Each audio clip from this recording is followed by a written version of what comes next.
U.S. breaking news, change your read newspaper habit.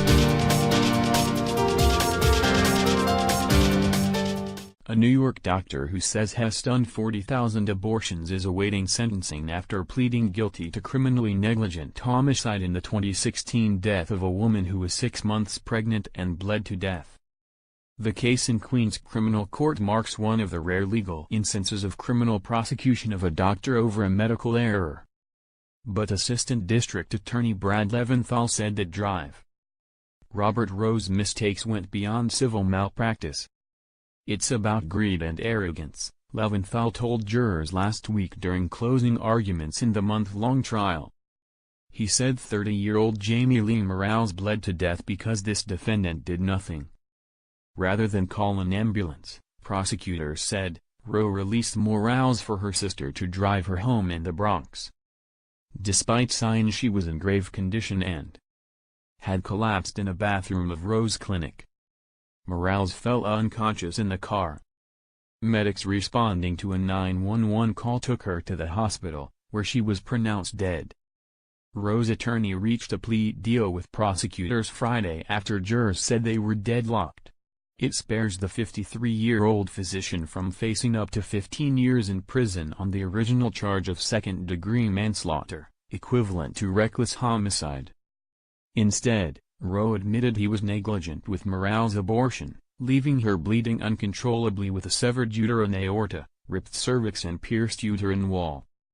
The lesser charge comes with prison time of up to 4 years.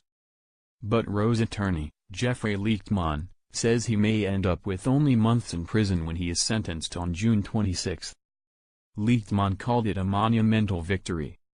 Rowe, who lives with his family in the Lake Success section of Great Neck, on Long Island, was arrested in October 2016, 3 months after Morales died.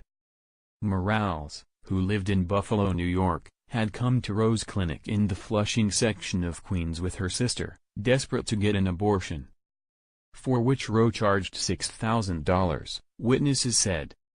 She had only learned a week earlier that she was pregnant. Profuse post-operative bleeding forced the doctor to perform another procedure that did not fix the damage, prosecutors said. Lichtman said the botched abortion was a tragedy but was not a crime. He said Morales never told Rowe that she suffered from medical conditions that made her prone to more intense bleeding. After her death, the doctor closed his clinic and surrendered his medical license. Americans United for Life, an anti-abortion law firm and advocacy group based in Washington, issued a statement Friday saying that Morales' family received some measure of justice. But the truth is that the type of behavior described in the Rowe trial, not following best medical practices, using untrained staff, failing to properly monitor vital signs, not maintaining a sterile environment, etc. are all very common in abortion clinics across America. Even before Morales' abortion, the doctor had been investigated by state officials over concerns that he was performing procedures improperly and using assistants who lacked medical training. Witnesses said at the trial. The last criminal prosecution in New York over a mishandled abortion was in 1995. When obstetrician David Benjamin was convicted of murder after a patient bled to death from a rip in her uterus during an abortion. Philadelphia Dr. Kermit Gosnell was convicted in 2013 of involuntary manslaughter after a patient got a fatal overdose of sedatives during an abortion. He also was convicted of murder for performing extremely late-term abortions, snipping the spines of infants born alive during the procedures.